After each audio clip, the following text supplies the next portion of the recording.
During an interview on a local radio program, Room 592 in Washington, D.C., Sir Ronald Sanders explained that all member nations, including Guyana, adhere to the Charter of the Commonwealth.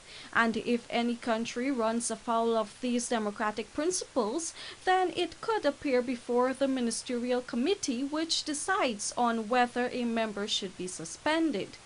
Sir Sanders said, quote, "If it turns out that the results of the recount do not produce a government that reflects the majority vote, then I'm afraid Guyana will go before the Commonwealth Ministerial Committee." End quote.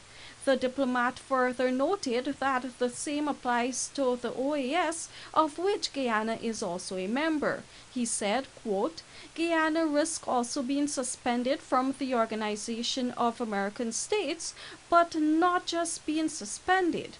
The Organization of American States will also have to determine what other action it may take at a bilateral level of its 33 member states acting against Guyana." End quote.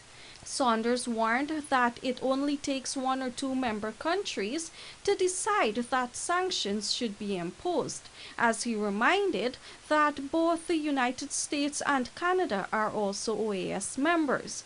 The two North American countries have been pushing for credible results of the March 2 elections and warned of consequences if this is not done. Meanwhile, former Assistant U.S. Secretary of State for Caribbean Development in Puerto Rico, Dr. David Lewis, in an opinion piece published recently in the Miami Herald, said a constitutional crisis loomed over Guyana as the will of the people is being held hostage.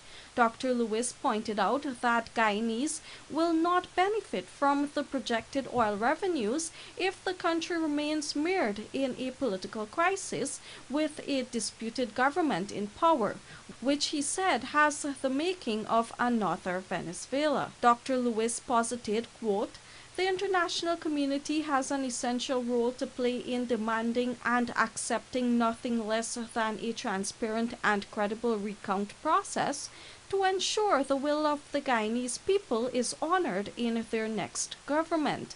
Guyana stands at the threshold of an entirely new future. Its people deserve political leadership that looks to the common good over narrow interests." End quote. Reporting for the Evening News, Vanu Manikchand.